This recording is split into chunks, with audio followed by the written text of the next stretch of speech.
कभी सोचिए, हम कितनी बार अपने दोस्तों, रिश्तेदारों या दुनिया के दर पर दस्तक देते हैं, लेकिन कितनी बार अपने रब के दर पर जाकर गिरने की कोशिश करते हैं।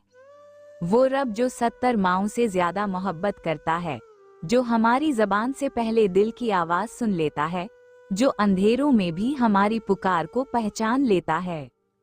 दुआ कभी खाली नहीं जाती, ये रब के दर पर गिरी हुई इल्तिजा है। ये दिल के टूटने के बाद जड़ने की आवाज है। ये वो रास्ता है जो बंदे को जन्नत तक ले जाता है।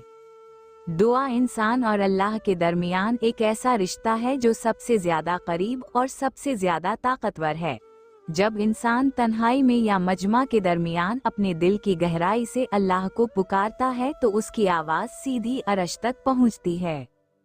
कुरान में अल्लाह ने फरमाया है, और जब मेरे बंदे मेरे बारे में आपसे पूछें तो मैं करीब हूँ, मैं पुकारने वाले की दुआ को कबूल करता हूँ जब वो मुझे पुकारता है। ये आयत दुआ की असल हकीकत बयान करती है कि अल्लाह अपने बंदे से दूर नहीं बल्कि करीब है, और वो हर पुकारने वाले की दुआ सुनता और कबूल करता है। दुआ की ताकत ये है कि ये नामुमकिन को मुमकिन बना देती है। जो चीज़ इंसान के ख्याल में नहीं होती, दुआ के जरिए वो इसके मुकद्दर में लिख दी जाती है। तारीख में बेशुमार ऐसे वाक़यात मिलते हैं जिनमें दुआ ने जिंदगी के रुख बदल दिए। हजरत ज़करिया अलैहिस्सलाम बूढ़े थे और इनकी बीवी बांझा थी, औलाद की कोई उम्मीद ना थी, लेकिन इन्होंने अल्लाह के हुजूर दुआ की तो कुरान कहता है कि अल्लाह ने इन्हें यही अलैहिस्सलाम जैसे नबी से नवाजा। ये वाक़या बताता है कि दुआ की ताकत इंसान की कमजोरियों को ताकत में बदल देती है। कबूलियत दुआ का राज इखलास में है। जब दिल सच्चा हो और ज़बान अल्लाह के हुजूर आजज़ी से झुक जाए तो दुआ रद्द नहीं होती। रसूल अल्लाह सल्लल्लाहु अलैहि वसल्लम ने फरमाया, अल्लाह के नज़दीक सबसे ज्यादा इज्जत वाला अमल दुआ है। दुआ कभी ज़ाया नहीं जाती, या तो वो फौरन कबूल हो जाती है, या इसके बदले में कोई मुसीबत टल जाती है, या वो आखिरत के लिए महफूज कर ली जाती है। इसलिए मोमिन कभी मायूस नहीं होता, क्योंकि वो जानता है कि इसकी हर दुआ अल्लाह के पास महफूज है। दुआ की एक और ताकत ये है कि ये इंसान के दिल को सुकून देती है। जब बंदा अपने मसाइल अल्लाह के सामने रख देता है तो उसका दिल हल्का हो जाता है। एक औरत का वाक़या मिलता है कि उसका बेटा सख्त बीमार था और इलाज बेसूद हो रहा था। इसने पूरी रात अल्लाह के हुजूर दुआ की, रोती रही और अल्लाह को पुकारते रही। सुबह इसका बेटा बेहतर होने लगा और चंद दिनों में तंदुरुस्त हो गया। वो औरत कहा करती थी कि मेरी ताकत कुछ ना थी, सब कुछ दुआ की बरकत से हुआ।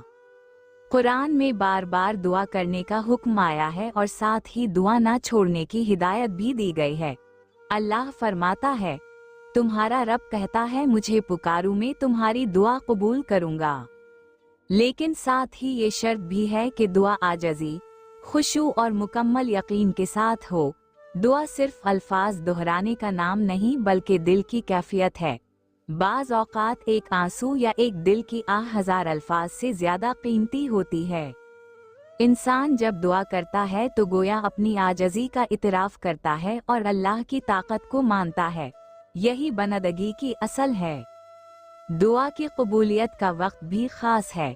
रात के आखिरी खा, अजान और इकामत के दरमियान, जुमा के दिन एक खास घड़ी और रोज़ादार के इफ्तार के वक्त की गई दुआ रद्द नहीं होती।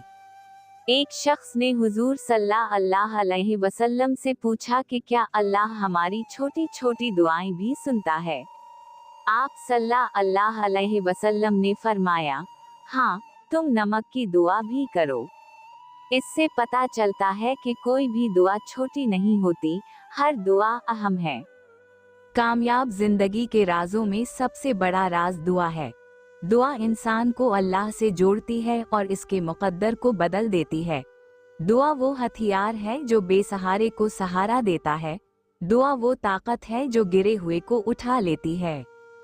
दुआ वो चिराग है जो अंधेरों को रोशनी में बदल देता है। इसलिए मोमिन की जिंदगी दुआ के बगैर अधूरी है। जब इंसान अपने हर हाल में दुआ करता है तो अल्लाह इसके लिए वो दरवाजे खोल देता है जिनका उसने कभी सोचा भी ना हो। आखिर में यही कहा जा सकता है कि दुआ सिर्फ मांगने का नाम नहीं बल्कि ईमान और यकीन की अलामत है। दुआ करने वाला इंसान दरअसल ये मान रहा होता है कि उसका रब सुनने वाला है, रहम करने वाला है और हर चीज पर कादिर है। यही यकीन दुआ की असल ताकत है और उसी के जरिए इंसान दुनिया और आखिरत दोनों में कामयाबी हासिल करता है।